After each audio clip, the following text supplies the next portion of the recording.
been a godsend since I got sick. My doctors were really stumped at first, but we figured it out. The doctor prescribed me a medicine to take every 6 hours.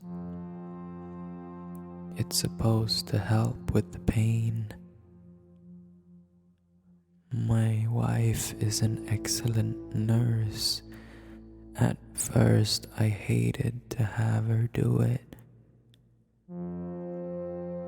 My illness was turning me into a person I did not recognize. Moody, temperamental, and very impatient. But my wife just kept going, giving me the tiny blue pills that would cure my ailments. But my symptoms worsened. My nose started to bleed profusely. My wife left a message with the doctor, but no response. I started developing bruises, and my stomach was always upset. The doctor apparently thought this could be solved by an increase in medicine, so I began taking it every 4 hours. I smiled pitifully at my wife, thanking her for her devotion, and swallowing that bluish pill. She ran a gentle hand through my hair. A fistful of hair had come out along with it. I cried, but I really just needed to be alone. I sent my wife to the store. A few minutes after she left, I realized I needed to take a dose. I weakly climbed out of bed and made it to the medicine cabinet. There were my little blue pills, scattered loosely around the cabinet. I grabbed the pill bottle and unscrewed the cap so I could dump them back in.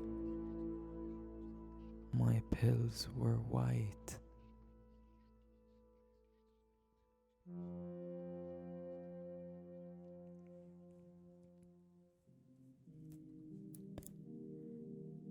There was a hunter in the woods who, after a long day of hunting, was in the middle of an immense forest.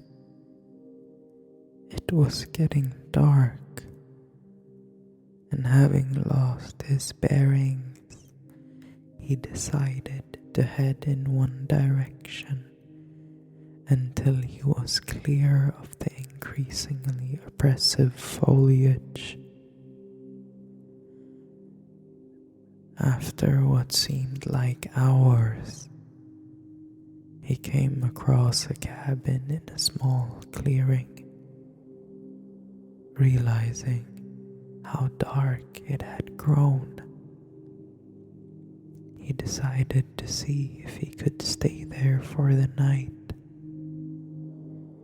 He approached and saw the door. Nobody was inside. The hunter flopped down on the single bed, deciding to explain himself to the owner in the morning. As he looked around, he was surprised to see the walls adorned by many portraits, all painted in incredible detail. Without exception, they appeared to be staring down at him, their features twisted into looks of hatred. Staring back, he grew increasingly uncomfortable, making a concerted effort to ignore the many hateful faces. He turned to face the wall, and exhausted, he fell into a restless sleep.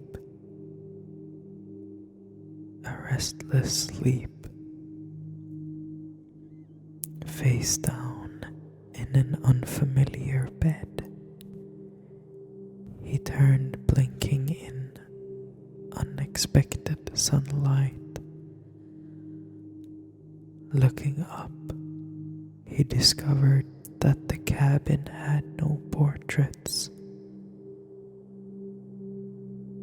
only windows.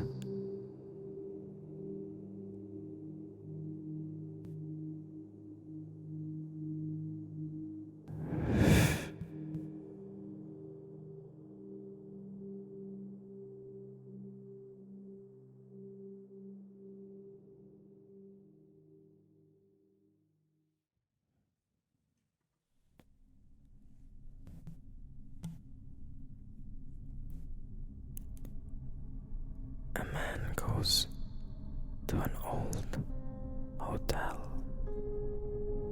He gets his key from the reception and heads off to his room.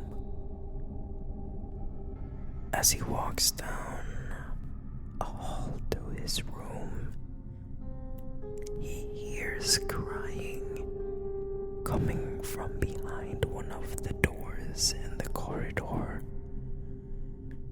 He stops at the door the crying is coming from and looks through the keyhole. A woman in black with wrinkled hands, covered in liver spots, and her face covered by a veil, is sitting on a stool in the corner of the room, sobbing. The man asks if she needs help. She doesn't answer. He asks again, and the reply continues to be nothing but crying. The man decides that he's too tired to help and continues to his room. The next morning, as he is walking down the same hall to go to the reception, he remembers the old woman. He goes to her door and hears silence. He peeks through the keyhole and sees nothing but red. The man gives up and goes to the reception to check out. As he is leaving, he mentions the crying woman in the room to the receptionist. The receptionist turns pale and says that that room is said to be haunted by an old woman.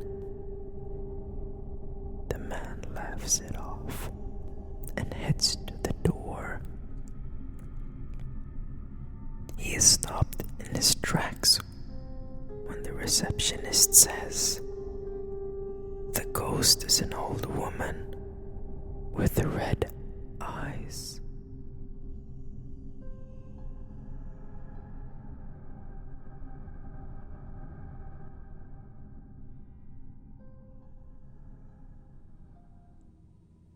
A young boy is sleeping in his bed on a usual night. He hears footsteps outside his door and peeks peeks out of his eyes to see what is happening.